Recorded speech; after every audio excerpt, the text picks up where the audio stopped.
Good morning, everybody. Thank you so much for taking the time to be here with me today, 10 a.m. on a Saturday morning. I really appreciate it, and so does the rest of the Content Control Summit crew.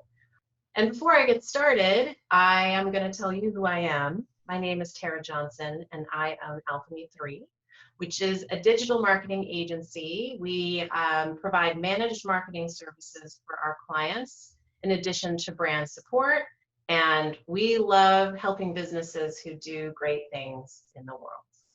So you are, of course, here for tell the right stories, learn how to craft a compelling narrative that gets the sale. In this talk, I'm going to cover what it takes to make a lasting connection. I'm going to touch on the anatomy of an engaging story, and I'm going to let you in on 3 secret weapons that I use for getting the sale. So let's dive right in with connection. Connection is a give and take, and it implies reciprocation. That could be a reciprocation of attention, an exchange of ideas, or mutual validation. What fosters connection and how does it happen? What makes us feel genuinely connected to something or someone? And how does this happen with brands and businesses, right? Because we don't buy things from businesses, we buy things from humans, from people. Well, I've come to learn from many years of helping brands and businesses sell stuff that there are 3 key tenets of lasting connection.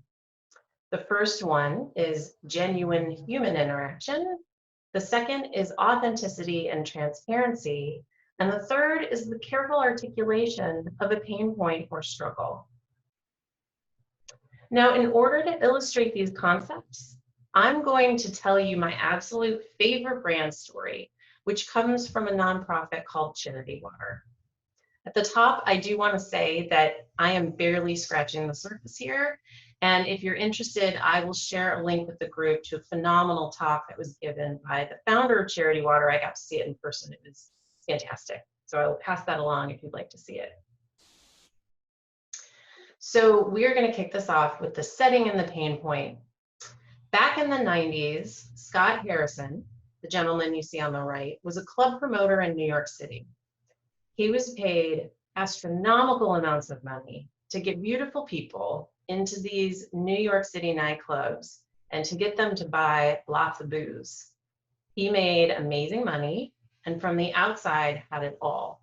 Fancy cars, Rolex watches, a kick-ass apartment with a grand piano that he probably didn't know how to play. But Scott was completely lost. He was often drunk, on drugs, and was morally and emotionally bankrupt and deeply unhappy. In fact, he says that he was the most unhappy person he knew. So he wakes up one day after a particularly bad bender and decides then and there to begin living a life completely opposite to the one he'd been living for the past decade. So he sells everything he has, dusts off his camera, and convinces a humanitarian organization in West Africa to let him volunteer and to document their work. So he lives this missionary life for 2 years. In fact, this organization was so hesitant to bring this guy on that Scott had to pay them $500 every month just to be allowed to volunteer, which he did. So while he's there, he witnesses heart-wrenching illnesses and extreme poverty, and he's completely stunned at their lack of access to clean water. Even worse, members of these tribes would often have to travel 8 hours a day and endure tremendous hardships to acquire this disease-infested, dirty water for their families and loved ones.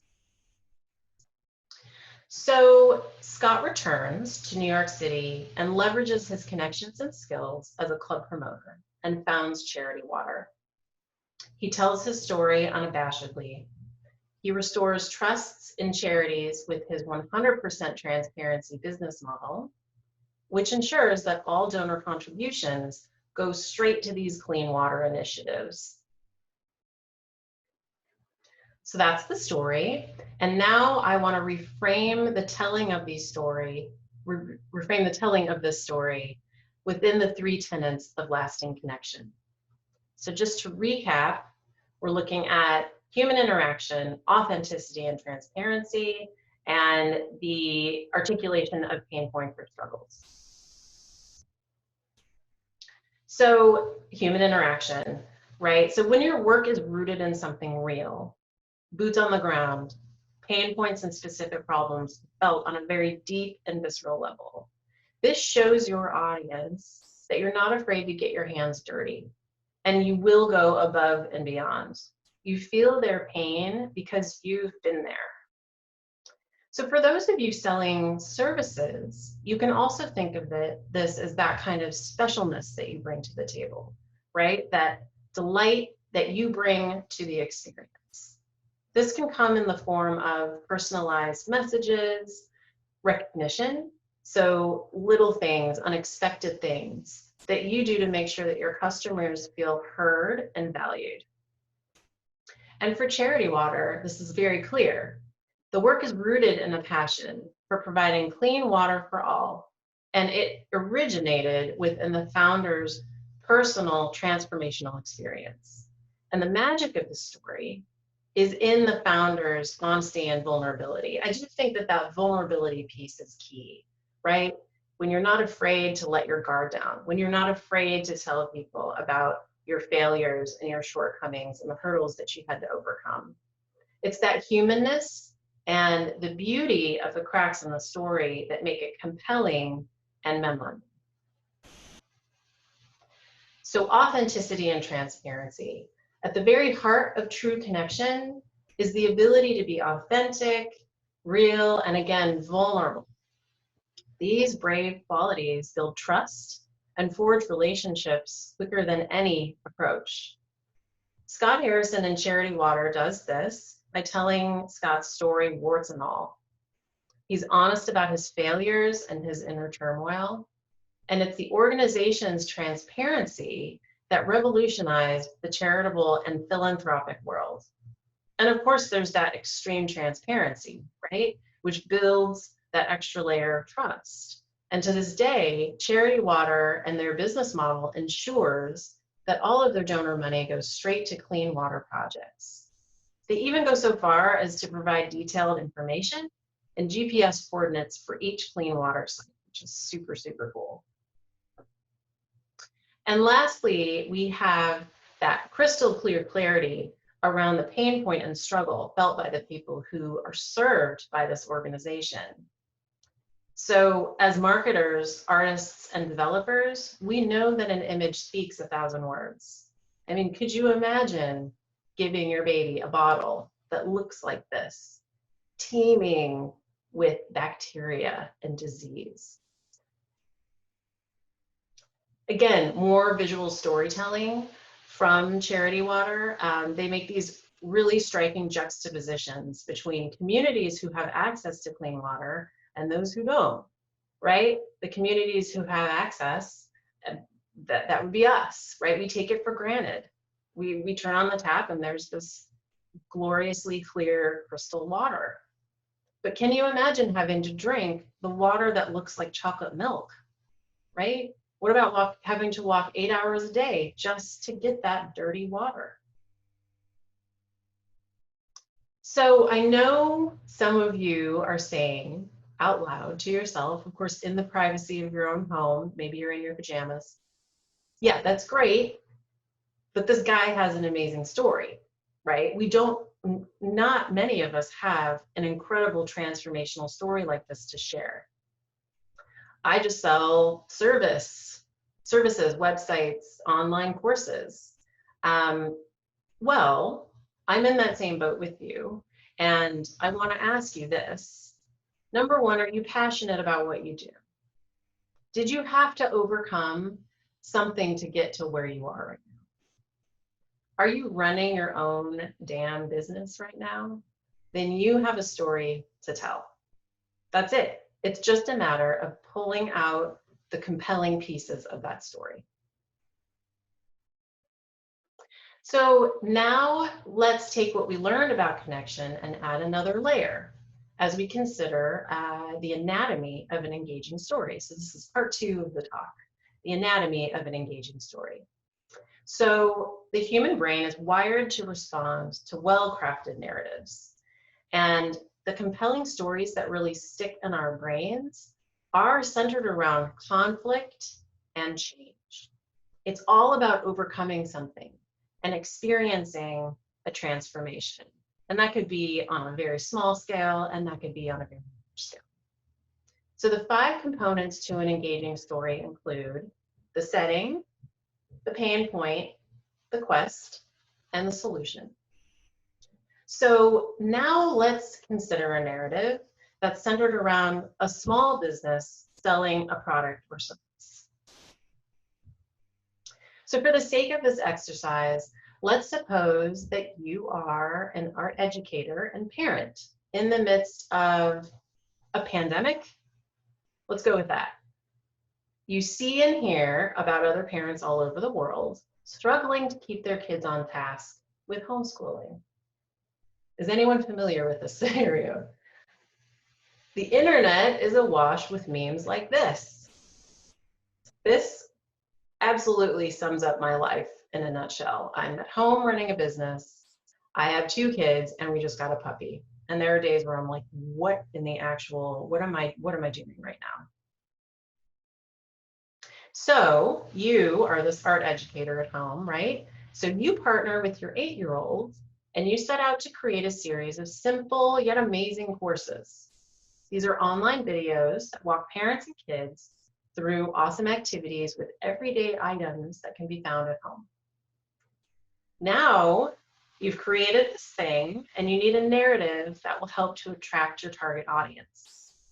So the pitch could go something like this. And this is the setting. This is the setting portion of your sales pitch. You're a working parent. Perhaps you're running your own digital marketing agency and you're barely holding it together on a normal day. Then the pandemic happened. Now we're moving on to the pain point. With the demands of running a business slash full-time job and making the adjustment to working full-time from home, you now feel like you have not 1, but 2 full-time jobs and are failing miserably at both. The kids are unhappy, you're stressed, and there's no end in sight. Now this is the quest part of the sales pitch. Hi, my name is Allie, the art teacher, and I know exactly what you're feeling and experiencing because I'm in the trenches with you. We're all struggling to keep our kids engaged while managing their emotional needs and dealing with the uncertainty of these challenging times. So with the help of my son, Charlie, we went on a journey to create playful, engaging, and educational online workshops that challenge the mind, spark creativity, and feed the soul. You may just learn a bit about each other along the way. And here's the solution. These courses are based on learning through doing and reconnecting with your inner, creative, fun kid self. These workshops are based on exploration and integrate science and math into the various projects. We will provide you with everything you need so you can sit back, learn, and have fun with your child. You got this because we have your back. So think about how you, from your brand and product perspective, how you can take those offerings and put it within the setting, pain point, quest framework, right? So if you can identify those pieces of the puzzle while also keeping in mind, what does my client or audience, what are they going to benefit if they engage with me, with my company, with my services? Always put your viewer first. Always put that audience first. They are always the hero of the story. But it helps to break these things down into bite-sized pieces that will help give you clarity around that narrative. So on to part 3, which is getting the sale, right? This is one of the most important pieces of the puzzle, getting the sale, getting money to change hands. So making a pitch or creating sales copy that moves people to support our mission is essential, right? We want these folks to hire our company or purchase our new online course or make a donation. So we're going to talk about how to use 3 key elements to get that sale. When we want to move someone, be it for a cause or to bring them on board as an agency client, I always make sure that I have these 3 secret weapons in my back pocket. And these are the ABCs that I like to keep top of mind. I think the old adage is always be closing. This is quite different. It is attunement, buoyancy, and clarity. Attunement, buoyancy, and clarity. So attunement is the ability to bring your actions and outlook into harmony with other people. Attunement is essential for positioning yourself or your company as the right one for the job. And one way to do this, which is really interesting, is through something called mirroring. And it really is exactly how it sounds. This is where you sync your mannerisms and vocal patterns with the other person that you're interacting with. A lot of us tend to do this naturally without really thinking about it too much. I think in social circles, we often find ourselves taking on, little bits and pieces, or there's certain words that are suddenly in our vocabulary and we're not sure where it came from. So this is a human piece that we bring to the table naturally. The key to mirroring, of course, is subtlety, right? You don't want it to be outright obvious that you're mimicking another person. So one thing that you can try is, say you're in a meeting and this person sits back in their chair and they cross their legs, right? You wait a minute or 2 and do the same thing, right? Experiment with it. Try not to make it too obvious. And you can do this the same way with inflections in someone's voice or the cadence. Say, it's light and easygoing. You can try to kind of meet them where they are. So this might seem a little bit weird, a little bit creepy at first, but mirroring really helps to elevate comfort and deepen that level of trust. Another interesting component to attunement is what's considered social cartography. And that's when you head into a meeting or a social situation and you draw a kind of mind map around how people are related to one another in terms of hierarchy, for instance, like, who's the one who's going to be signing the check, right? Thinking about the organizational structure, who's that key point person that you're going to be speaking to or dealing with should you get the account. And this also requires a lot of active listening, true active listening, right? Instead of constantly thinking about what you're going to say next, you really are keeping your mouth shut, listening, and being very strategic about the things you say and how you say it. And that's harder to do than it sounds. The social cartography piece, and I'm speaking to the small business owners in this group, this also helps you to allocate time, allocate time, energy, and effort, so that you're pouring that energy into the right relationships. You aren't going after every little thing. You're being mindful of what your time is worth and where you should be pouring in your efforts to get the best result. Next up is buoyancy. This is when, this is at the very root of your belief system, when you truly believe in what it is that you're selling.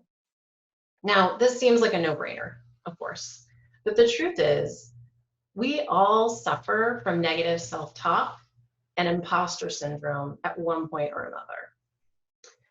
I'm certainly guilty of this, or even several times throughout the day, right? And especially now that we're all in the midst of this crisis, we're all spending a lot of time with that negative self-talk. that imposter that sits in the background and is telling us that we're not good enough. Or look at so and so, their Instagram feed looks so fabulous. Why can't we be like that, right? So unfortunately, this is our brains trying to keep us comfortable. And because of that mechanism that's in place, our brains are trying to sabotage our efforts and override our self-confidence all of the time, right? So we have to be on top of it. We need to have tools at the ready to counteract these negative feelings or imposter syndrome. That's why it's important to have strategies in place for when you're second guessing yourself. So some of these approaches could include self-motivating talk. Perhaps you have a positive mantra that helps you stay centered and focused. Some folks like to actually look at themselves in the eye within the mirror, and a lot of folks say when you put something out into the world, that's what's going to come back. That's how it becomes a reality. If that's a little too woo-woo for you, maybe you have a handful of people or colleagues you can lean on for accountability. I have a tribe that I've built over the last couple of years. I no longer work in a vacuum, thank goodness. And I have a crew of folks. April is in that crew that I can talk to and bounce ideas off of. And they help to hold me accountable. And we look out for each other. They remind me of how far I've come, and they remind me why I do what I do. So buoyancy is really about checking in with yourself and incorporating positive daily activities that always bring you back to that core mission, which is, or really should be, rooted within that brand story. Why do you do what you do? How are you making the lives of others better? Are people going to be better off after having come in contact with your services? So I'm kind of jumping ahead here, but 2 important questions to ask yourself is, if the person you're selling to agrees to buy, will his or her life improve? That's question number 1. Number 2, when your interaction is over, will the world be a better place than when you began? You know, if you answer no to one or both of those questions, something is very wrong. And you need to go back to, what are you good at? What do you enjoy doing? And how are you going to help people, right? And lastly, we have clarity. How will your product or service make your customer's life easier? This is a great reminder for sales copy. People don't care about your grandfather, they care about your grandfather. We do, we all care about your grandfather. But we don't want to hear about how your grandfather founded the company 100 years ago. Maybe I do want to hear about that, but I want to be able to drill down to that message. First and foremost, I mean, we are human. There is a selfish component to that humanness. So we do want to know how coming in contact with your brand is going to make my life better. How will my life improve when I engage with your brand? So you always want to frame your services in terms of benefits to your customer or client. Secondly, you want to avoid decision fatigue at all costs. We all get so very close to our own products and services. And when we do a lot of different stuff, which I think is certainly as digital marketers, we offer so many different things that we want to tell our audience all the things. Don't do this. They're going to get overwhelmed, their brains are going to shut down, and they are going to move on. So when you give your audience all of the options, you're just asking them to do way too much work, especially in the day and age of our lovely internet. People are easily distracted. They want to know what to do next. They want to know what steps to follow. Clear, succinct, you're here now head over here. Steps. You need to put intentional steps in place. You want to remove all barriers to entry and always provide the simplest solution. So always circle back to this very simple question. How will this improve the lives of my clients and customers? So I just want to wrap this up with 3 simple questions that you should always ask yourself when you're putting together a proposal or a pitch. And this is all of this should be the basic skeletal structure from which all of your content hangs. So number 1, what do you want them to know? What's the key takeaway, right? If they could take away one simple piece, one message from your pitch or proposal, what will that be? Number 2, what do you want them to feel? What kind of emotion are you trying to evoke? Are you trying to instill confidence? Are you trying to instill a kind of connection with the material in order to get a donation? What do you want them to feel? And number 3, what do you want them to do? What is the next step? What is that call to action? What is the conversion, in other words? What do you want them to do? They need to know what to do next. And please don't feel like you're repeating yourself, because people just need to know the answer. So that is the end of my presentation for this afternoon. Again, thank you so much for joining me and for participating in the Content Control Summit.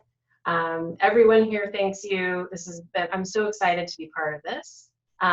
If you would like to download some of the content that I have for you here today, we put together a nice book with a series of infographics and pieces that I touched on. So the three components of the talk: anatomy of engaging story, forging that connection, and then of course the ABCs of getting the sale. All of that stuff is there. Go ahead and head over to AlchemyThree.com, CCS 2020, and you can download that information. I would also love to connect with all of you.